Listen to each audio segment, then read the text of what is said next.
ባለፈው ሳምንት የጀመርኩት መንፈሳዊ ህብረታችን ምናችን ነው? ህልውናችን ነው።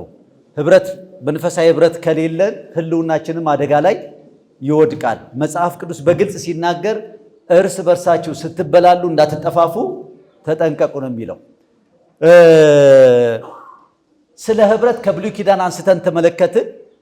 እስራኤላውያኖች በዘመናቸው በጣም አስደናቂ መንፈሳዊ ህብረት የነበራቸው በንጉሥ ዳዊት ዘመን እንደነበረ፣ ይሄ የንጉሥ ዳዊት ዘመን ደግሞ ወርቃማው ዘመን ይባል እንደነበረ ተነጋግረናል።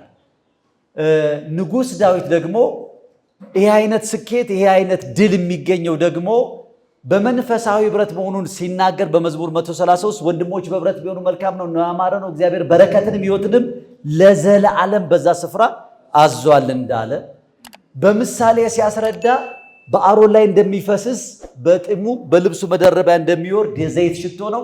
እንደገና በጽዮን ተራራ እንደሚወርድ አርሞኒየም ጠል ነው እንዳለ ይሄ ሁለቱ ምሳሌዎች በህብረት ውስጥ መልካም መዓዛ ማውጣት፣ መዓዛችን ይቀየራል። እንደገና ደግሞ እንለመልማለን። ውሃ እየጠጣ የሚያድግ እጽዋት ሁልጊዜ እንደሚለመልም በህብረት ውስጥ መድረቅ የለም። እግዚአብሔር ይመስገን። ይሄን የተመለከት ነው። ነገር ግን ከዛ በኋላ እስራኤል እስከ ዛሬ ድረስ እንዲህ አይነት ውስጥ አልገቡም፣ ገብተውም አያውቁ። ይህ ትንቢት ግን በአዲስ ኪዳን ፍጻሜ አግኝቷል አልኳችሁ። ኢየሱስ ክርስቶስ በማቴዎስ ወንጌል ምዕራፍ 16 ላይ በዚህ ዓለት ላይ ቤተ ክርስቲያንን እመሰርታለሁ የገሃነም ደጆች አይችሏትም ብሎ ተናገረ። ያቺ ቤተ ክርስቲያን አክሌሽያ ማለት ናት። አክሌሽያ ማለት ደግሞ በክርስቶስ ተጠርቶ የወጡ የቅዱሳን ህብረት ማለት እንደሆነ፣ ስለዚያ በብሉይ ኪዳን ነቢዩ ዳዊት የተናገረውን ትንቢት በአዲስ ኪዳን የፈጸመችዋ ቤተ ክርስቲያን እንደሆነች፣ እቺ በአዲስ ኪዳን ያለችዋ ቤተ ክርስቲያን መንፈሳዊ ህብረት እንደሆነች፣ ህብረቷም ደግሞ የተመሰለው በሁለት መንገድ እንደሆነ በአካልና በቤተ መቅደስ። ብዙዎች ስንሆን በክርስቶስ ምንድነን? አንድ አካል ነን። እያንዳንዳችን የአካሉ ብልቶች ነን። ስለዚህ ብዙ አካል የለም፣ ብዙ ብልቶች አለን፣ ግን አንድ አካል። ብዙ ቤተ መቅደስ የለም፣ አንቺን ቤተ መቅደስ፣ አንተን ቤተ መቅደስ፣ አንቺን ቤተ መቅደስ፣ 87 ቤተ መቅደስ የለም። እኛ ሁላችንም የእግዚአብሔር መንፈስ ማደሪያ የሆንን ቤተ መቅደሶች አይደለም፣ ቤተ መቅደስ እንደሆናችሁ አታውቁም? ምን ይላል? እኛ ሁላችንም አንዱ ቤተ መቅደስ ነን። እግዚአብሔር ይመስገን። ስለዚህ በአዲስ ኪዳን ያለችዋ ቤተ ክርስቲያን ወገኖቼ በአካል ስትቆም የክርስቶስ ሙላት ይገለጥባታል። ምንም አይነት የተቀባ አገልጋይ፣ ምንም አይነት ልዩ ምንም ነገር የፈሰሰበት የክርስቶስን ሙላት ማሳየት አይችልም። የእግዚአብሔርን ሙላት ሊገልጥ የምትችል ብቸኛዋ ቤተ ክርስቲያን ናት። እግዚአብሔር በእኛ ሰራ ከተባለ ተገለጠ ከተባለ በጣም ትንሽ፣ በጣም ጥቂት፣ ለመታየት እንኳን የሚከብድ በጣም ትንሽ ነገር ናት። የዛ ሁሉ ድምር ግን የክርስቶስን ሙላት ምን ታደርጋለች? ታሳያለች። እግዚአብሔር ይመስገን። ሁላችንም እንደ አንድ አካል ስንሆን በአካሉ ላይ ክብሩ ይገለጣል። እሱን እንወክላለን። መጽሐፍ ቅዱስ ይህን የሚናገረው። ስለዚህ ቤተ ክርስቲያን እንደ አካል እንደ ቤተ መቅደስ ጤነኛውና ስትቆም መልካም መዓዛዋ ማህበረሰቡን ያውዳል። መልካም መዓዛችን ሰዎችን ወደ ክርስቶስ ይጠራል። የእናንተን አምላክ አመልካለሁ፣ ያንቺን አምላክ አመልካለሁ፣ ያንተን አምላክ አመልካለሁ ይሉናል። ሰብከናቸው አይደለም፣ ተናግረናል፣ አስረድተ ጥቅስ ቆሮንቶስ፣ ገላትያ ምናምን ብለን አይደለም። ይሸተታል። ህይወት የሚሰማ አይደለም፣ የሚሸተት ነው። ለሚድኑት የህይወት ለሚጠፉት የሞት ሽታ ናቸው የተባለው እኮ ለዚህ እኮ ነው። ስለዚህ ያሸቱናል፣ እንሸታለን። ጥያቄው ምንድን ነው ምንሸተው ነው። ኢየሱስ ክርስቶስን ሰዎች የተከተሉት በውበቱ አይደለም፣ በሚያደርገው ተአምራትና ድንቅ አይደለም። ነገር ግን ህይወትን ይካፈሉ ነበር። እሱን የተጠጋ ወደ እሱ የቀረበ ከእሱ ጋር ጊዜ ያሳለፈ ውስጡ ይረሰርስ ነበር። ስለዚህ ሂዱ ብሏቸው ባላቸው ጊዜ እንኳን ያሉት ምንድን ነው? ከአንተ ወዴት እንሄዳለን? አንተ የህይወት ቃል አለ። ምን ማለት ነው? አንተ ጋር ስንሆን እንለመልማለን። አንተ ጋር ስንሆን የሆነ ነገር ይሰማናል፣ ይቀለናል፣ እናርፋለን፣ ደስ ይለናል። እንዲህ አይነት አላገኘንም። ስለዚህ ካንተ ወዴት እንሄዳለን? ያንተ ቃል እኮ ዝም ብሎ ኢንፎርሜሽን አይደለም የሚተላለፍበት፣ መረጃ አይደለም የሚሰጥበት። ያንተ ቃል እኮ ውስጥ ገብቶ ምን ያደርጋል? ይለውጣል፣ ይቀይራል፣ ያድሳል።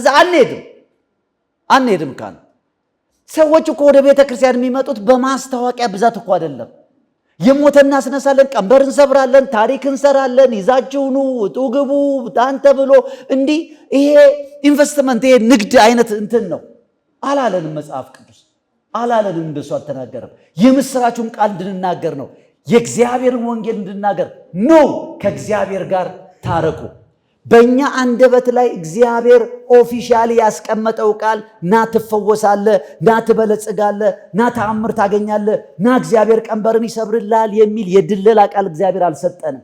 በአንደበታችን ኦፊሻሊ ያስቀመጠው ቃል የማስታረቅ ቃል፣ እግዚአብሔርም የማስታረቅን ቃል በእኛ አኖረ ነው የሚለው።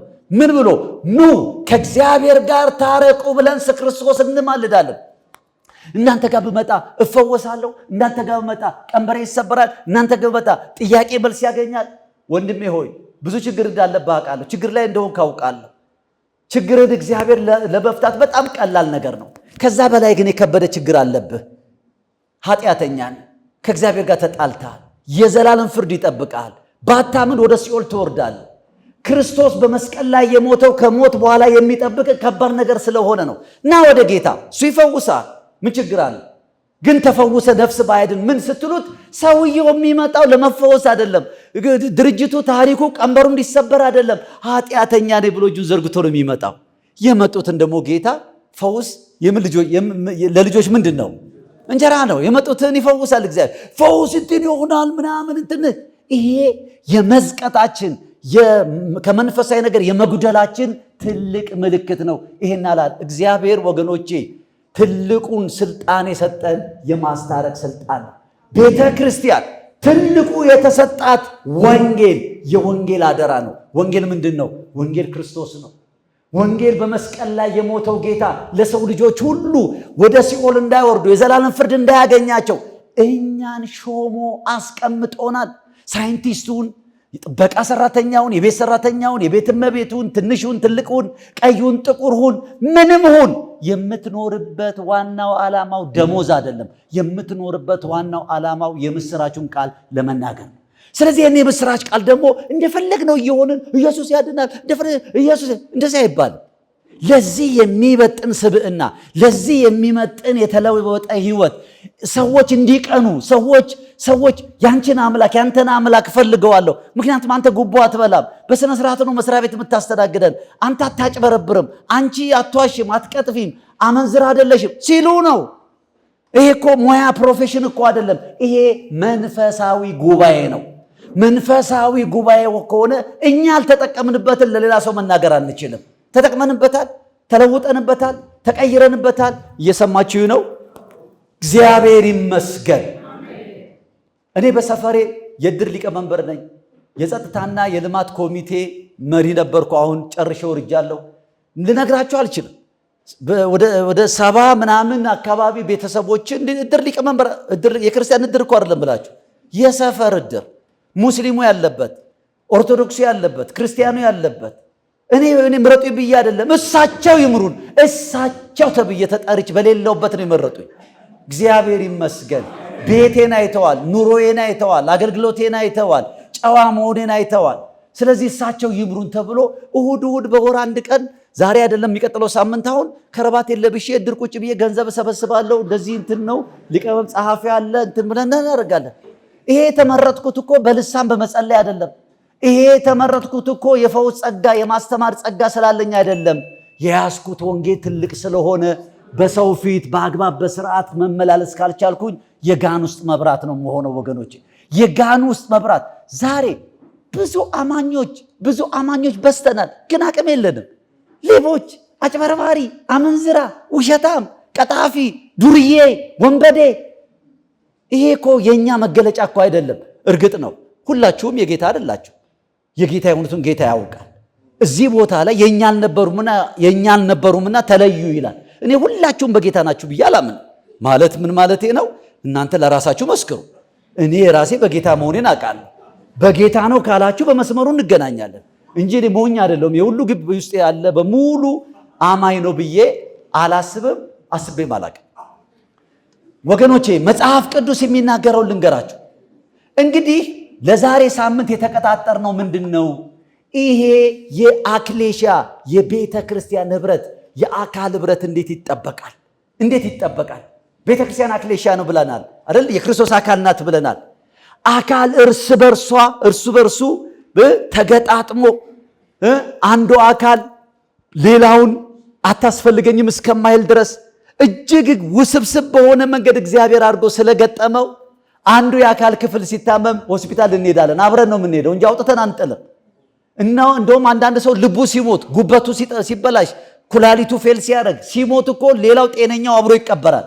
ለዚህ ነው የአይን ባንክ፣ የእግር ባንክ፣ የእጅ ባንክ፣ የጥርስ ባንክ ምናምን እየተባለ ስላልደረሰ ነው እንጂ ገና አሁን እንዲሁ እያለ በቆም ልንከፋፈል እንችላለን።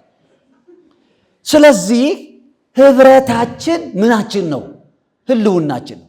ይሄ መንፈሳዊ ህብረታችን ባለመጠበቁ ምክንያት፣ የቤተ መቅደስ መልክ ባለመያዙ ምክንያት፣ የክርስቶስ አካል ባለመያዙ ምክንያት ፕሮግራም ስለሆነ የእሑድ አምልኮ፣ ሮብ የትምህርት፣ ዓርብ የፈውስ ፕሮግራም ስለተቀየረ፣ ወደ ፕሮግራምነት ስለተቀየረ፣ በመስጠትና በመቀበል ስሌቱ ስላልገባ፣ ቤተሰባዊነት ስለሌለ፣ አባላት እያፈረን ስለሆነ፣ ግልጽ ነው። እንዲህ ስለሆነ እውነተኛዋ አክሌሽያ የገሃነም ደጆች የማይችሏት ቤተ ክርስቲያን ዛሬ አቅም አጥታለች።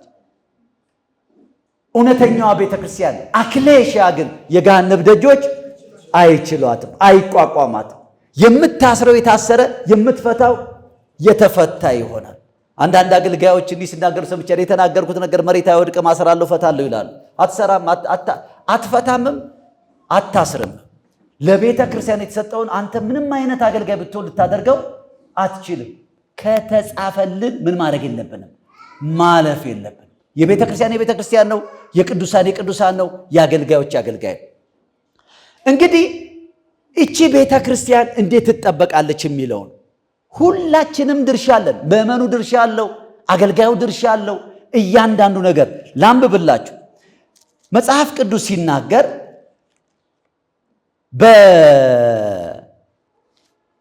በኤፌሶን ምዕራፍ 4 ላይ እንዲህ ይላል። ከቁጥር 11 ጀምሮ እርሱም አንዳንዶቹ ሐዋርያት፣ ሌሎቹም ነቢያት፣ ሌሎቹም ወንጌል ሰባኪዎች፣ ሌሎቹም እረኞችና አስተማሪዎች የሆኑ ዘንድ ሰጠ። ሁላችን የእግዚአብሔር ልጅ በማመንና በማወቅ ወደሚገኝ አንድነት ሙሉ ሰውም ወደ መሆን የክርስቶስን ሙላቱ ወደሚሆነው ወደ ሙላቱ ልክ እስክንደርስ ድረስ ቅዱሳን አገልግሎትን ለመስራትና ለክርስቶስ አካል ሕንፃ ፍጹማን የሆኑ ዘንድ ይላል። ጴጥሮስ ላይ ያውጡልኝ 3 ጥቅስ ነው የማነብላችሁ፣ ከዛ በኋላ አልገልጠውም። አንደኛ ጴጥሮስ ምዕራፍ 2 ላይ እንግዲህ ክፋትን ሁሉ፣ ተንኮልን ሁሉ፣ ግብዝነትን፣ ቅናትንም፣ ሐሜትንም ሁሉ አስወግዳችሁ ጌታ ቸር መሆኑን ቀምሳችሁ እንደሆነ ለመዳን በእርሱ እንድታድጉ አሁን እንደተወለዱ ሕፃናት ተንኮል የሌለበትን የቃሉን ወተት ምን አድርጉ? ተመኙ። በሰው ወደ ተጣለ በእግዚአብሔር ዘንድ ግን ወደ ተመረጠና ክቡር ወደ ሆነው ወደ ሕያው ድንጋይ ወደ እርሱ እየቀረባችሁ እናንተ ደግሞ እንደ ሕያዋን ድንጋዮች ሆናችሁ በኢየሱስ ክርስቶስ ለእግዚአብሔር ደስ የሚያሰኝ መንፈሳዊ መስዋዕትን ታቀርቡ ዘንድ ቅዱሳን ካህናት እንድትሆኑ መንፈሳዊ ቤት ለመሆን ምን በሉ? ተሰሩ። እግዚአብሔር ይመስገን።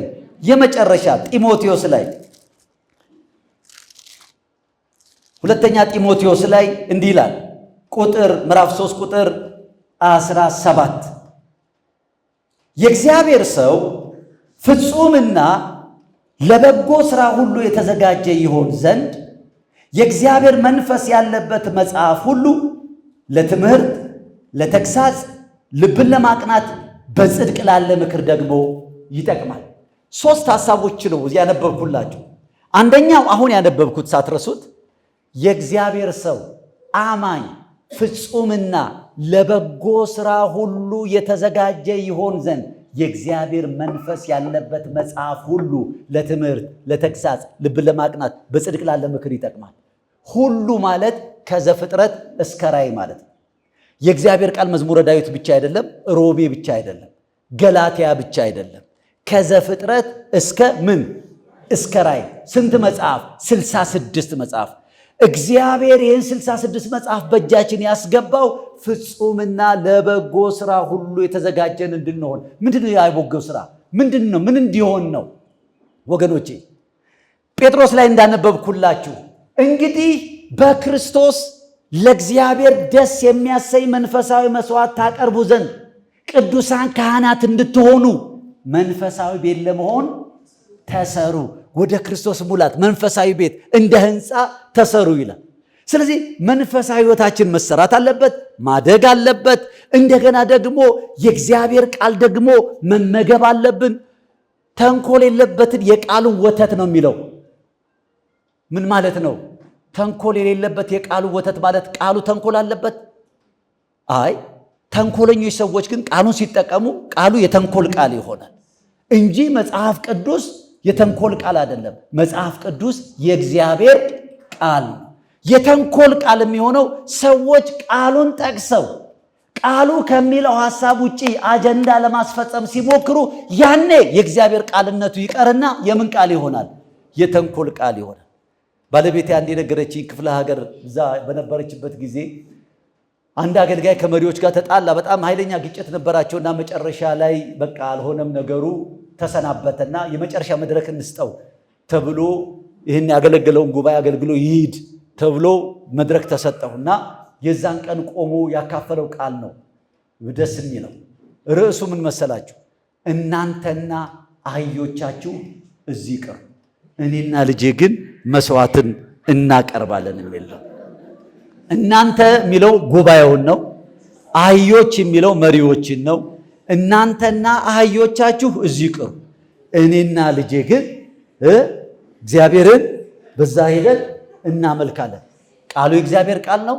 አዎ ቃሉ ውስጥ አለ።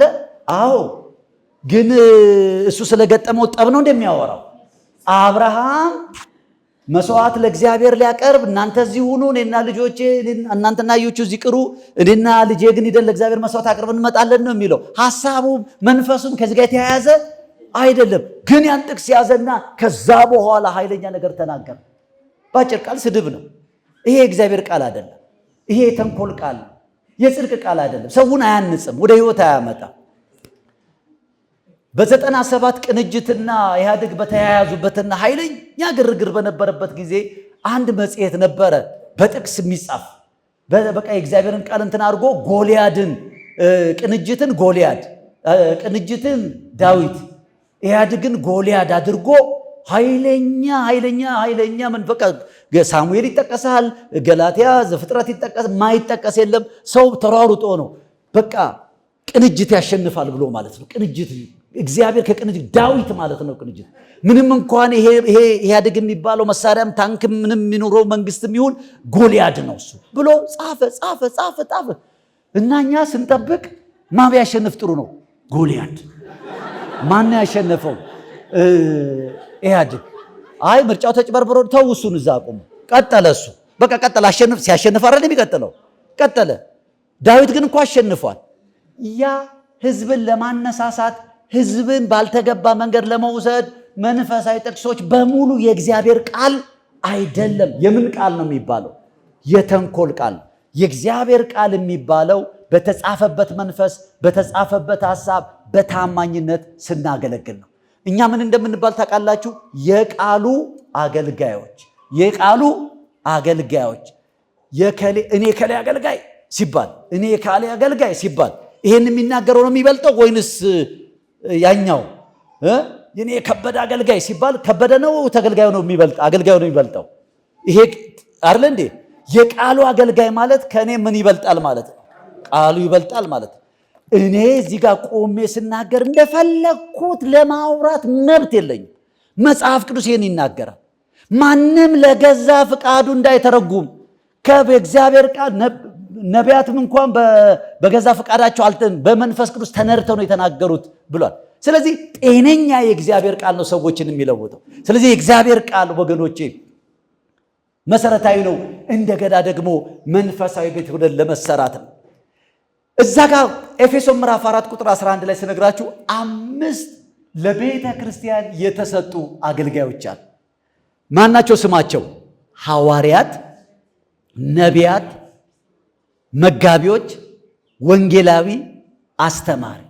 ይሄ ነቢይ ሐዋርያ ትልቅ ነቢይ ትንሽ እንትና የሚል የትልቅነትና የትንሽነት መደርደሪያ አይደለም። ይሄ ሐዋርያ ፉክክር ውስጥ ከተገባ ሐዋርያ ከሐዋርያ ጋር ነው የሚወዳደረው፣ በልምድ በቆይታ በኤክስፔሪየንስ ነቢዩም አስተማሪውም እንጂ ሐዋርያ ሌላ ነው፣ ነቢይ ሌላ ነው፣ መጋቢ ሌላ ነው፣ አስተማሪ ሌላ ነው፣ ወንጌል ሰባኪ ሌላ ነው።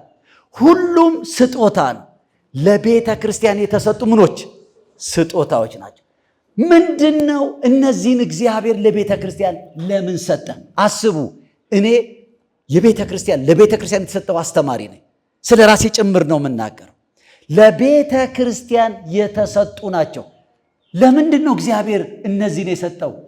እኛ ሁላችንም ይላል። እኛማ እኛ ሁላችንም የእግዚአብሔር ልጅ በማመንና ወደሚገኝ አንድነት ሙሉ ሰውም ወደ መሆን ወደ ክርስቶስ ሙላቱ ልክ እስክንድረስ ድረስ ቅዱሳን አገልግሎትን ምንም ያደርጉ ናቸው፣ የሚያገለግሉ ናቸው። አንድ ከነገድ ከቋንቋ ከተለያየ ቦታ በጾታ በስታተስ በምን እኮ ማንገናኝ ሰዎች ነን። እዚህ ተሰብስበን እንድንቀመጥ ያደረገን የወንጌል እውነት ነው። ወንጌል ገባን፣ መጣን። የት እንተዋወቃለን? እየተቀሻቀሻለሁ፣ የት አውቃለሁ አንተ እዚህ ጋር ለመተቃቀፍ ለመጨዋወትም ያበቃን እኮ በክርስቶስ ማመኔ ነው። ከእግዚአብሔር ጋር መታረቄ ነው። በመንፈስ ቅዱስ አማካኝነት ወደዚህ ወደ እግዚአብሔር ቤተሰብ ነው የተቀላቀልኩት። አያችሁ፣ ይሄ የመጣው ሰው ግን በዚህ አካል ውስጥ እንዴት ነው ፈንክሽን የሚያደርገው? እንዴት ነው የሚሰራው? ይሄ እኮ የክርስቶስ አካል ነው። ስለዚህ መጥቶ አካሉ ሳይበጠበጥ አካሉ ሳይታወቅ ገብቶ በመልካም ስርዓት ድርሻውን እንዲወጣ እሱም እንዲቀበል ለማድረግ መንፈሳዊ ቤት ለመሆን ምን መሆን አለበት? መሰራት አለበት። ሰውዬ መበጀት አለበት። ከካባ ለቤት ስራ ተብሎ ትልልቅ ድንጋይ በመኪና ተጭኖ ይመጣል። ቅርጽ አልባ፣ ወፍራም፣ ቀጭን፣ ሾጣጣ፣ ረዥም ምናምን እንደመጣ ቤት አይሰራበትም። በባለሙያ እጅ ገባና በሚፈለገው መንገድ ተጠርቦ ከተስተካከለ በኋላ ነው መጥቶ ቦታው ላይ የሚገባው። እንደውም ከመጣው ነገር በላይ ተጠርቦ የተራገፈው ይበልጣል። ወገኖች አያችሁት? የሰለሞን ቤተ መቅደስ ይላል ፈጽሞ ከተወቀረ ቤተ መቅደስ ፈጽሞ ከተወቀረ ድንጋይ ነው የተሰራው ይላል። ምን ማለት ነው? እንደመጣ ዝም ብሎ አይደለም የገባው። እያንዳንዷ በልክ ተለክታ ተጠርባ መታ ነው የገጠመችው። የብዙ ሺህ የተጠረቡ ድንጋዮች ውጤት ናት የሰለሞን ቤተ መቅደስ፣ የእግዚአብሔር ክብር የተገለጠበት። እኛ ከዓለም ስንመጣ እኮ የተለያየ አስተሳሰብ፣ የተለያየ ልምምድ፣ የተለያየ ነገር፣ የተለያየ ባህል፣ የተለያየ ነገር እኮ ለምደን የመጣንን። ይሄ የእግዚአብሔር ቤት ነው። ልምድህ እዚህ አይሰራም። እስታተስህ እዚህ አይሰራም። ክብርህ እዚህ አይሰራም። እውቀትህ ምንድን ነው? ምንም ነገር እዚህ ለእግዚአብሔር በሚሆን መንገድ ትሰራለህ። ለእግዚአብሔር በሚሆን መንገድ ትበጃለህ። ያኔ ነው የምትጠቅመው። ስለዚህ እግዚአብሔር ለዚህ አገልግሎት እንዲሆኑ ብሎ እነዚህን 5 ኦፊሶች ለቤተ ክርስቲያን ሰጠ። ሐዋርያትን፣ ነቢያትን፣ መጋቢዎችን፣ አስተማሪዎችን፣ ወንጌል ሰባኪዎችን። ሌሎቻችን ጸጋ የለንም? ሁላችንም ጸጋ አለን። አንደኛ ቆሮንቶስ ምዕራፍ 12 ላይ ሮሜ 12 ላይ ታነቡት ይችላላችሁ። የቤተ መቅደስ ማደሪያ ስለሆነ የመንፈሱ ማደሪያ ስለሆንን ልዩ ጸጋ ስላለ ውስጣችን በሚገለጠው ጸጋ አሁን ቅድም እንደተጽናናን የተለያየ ጸጋ እርስ በርሳችን እንተናነጻለን። እነዚህ 5 ኦፊሶች ግን ሲሪየስ ናቸው። እነዚህ 5 ኦፊሶች እግዚአብሔር በቤተ ክርስቲያን ላይ በኃላፊነት ያስቀመጣቸው፣ ምን መስራት እንዳለባቸው ደግሞ ተልኮ የተሰጣቸው፣ አማኞች የእግዚአብሔር ልጅ በማመን በማወቅ ወደሚገኝ አንድነት እንዲያድጉ።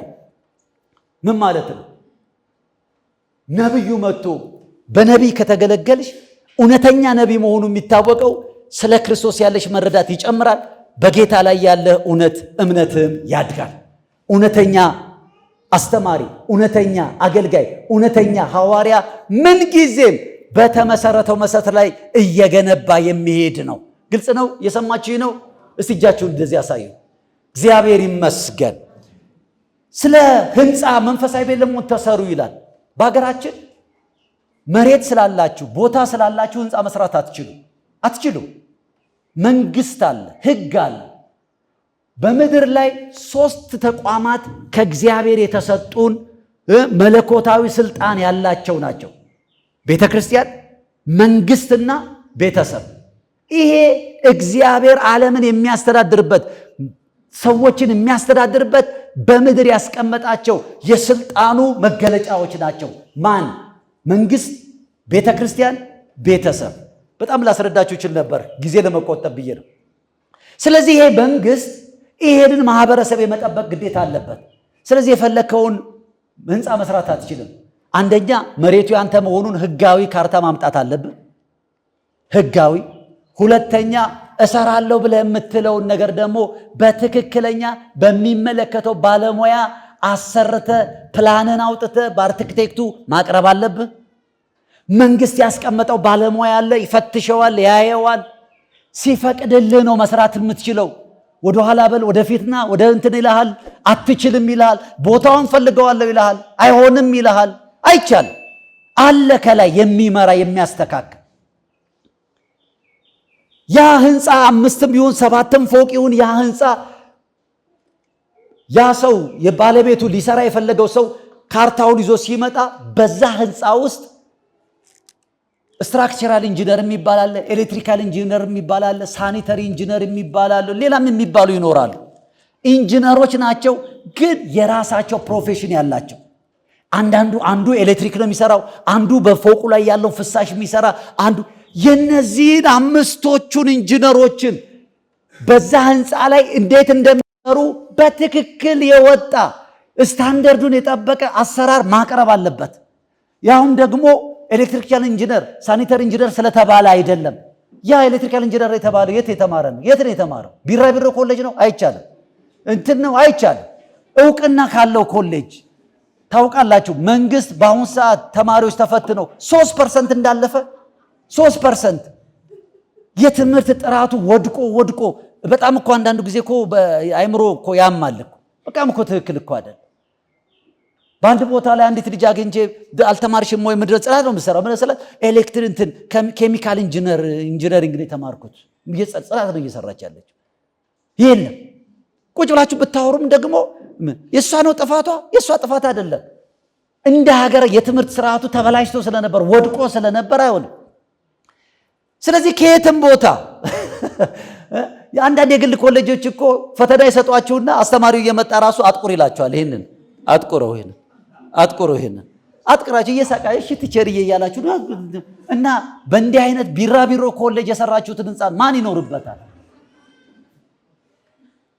በጣም ትዝ ይለኛል። በ81 ዓመተ ምህረት አዲስ አበባ ዩኒቨርሲቲ ፕሪ ኢንጂነሪንግ ስለመጣል እና ውጭ ሀገር ስኮላር ተመዝግቤ ማታ ላይ ገብቼ ፕሪ ኢንጂነሪንግ ጀምረን 400 ወደ 4 ክፍል እንወዳለን።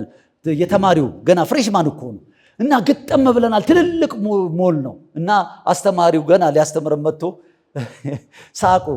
ልትመረቁ ነው ሁላችሁ? አዎ እንዴ እኛ ዘመድ አለን እኮ ዘመድ አለን። ዘመድ ከተማውን የሞላው እኮ ዘመዳችን እኮ ነው። እንዲህ በግብስብስ አትመረቁም አሉ። እውነት እኮ ነው። እኔም ራሴ አቋረጥኩ ሲጀምር። ከዛ ተንጠባጥቦ ከ400 ተማሪ ምናልባት 30-40 ይሆናል ከ7 ዓመት በኋላ የማታ ተማሪዎች ስለሆኑ የሚመረቁት። መንግስት ነው ይህን የሚጠነቀቀው። እኛ ደግሞ እኮ የእግዚአብሔር ማደሪያ ለመሆን የሰው ማደሪያ እኮ አይደለም፣ የእግዚአብሔር ቤተ መቅደስ ለመሆን ነው የምንሰራው። ተራ እኮ አይደለም። ይሄንን የሚሰሩ ሰዎች እግዚአብሔር ለቤተ ክርስቲያን ሰጥቷል። የቤተ ክርስቲያን ድርሻ እነዚህ የተሰጡ ሰዎች እነማን ናቸው ብሎ መለየት ነው። ፓስተሩ ፓስተር ነው፣ ነብዩ ነብይ ነው ወይስ እርሶ የሚወክሩት ነው? ምንድን ነው? አስተማሪውስ ምን አገባ? ስማ ቁጥር 1-2 ስላለ ነው እንዴ አስተማሪነት? አስተማሪ የራሱ ጸጋ አለ፣ ወንጌላዊ ጸጋ አለው። ቤተ ክርስቲያን እየፈተሸች እያየች አክሴፕት ታደርጋለች። እየሰማችሁ ነው? እግዚአብሔር ይመስገን።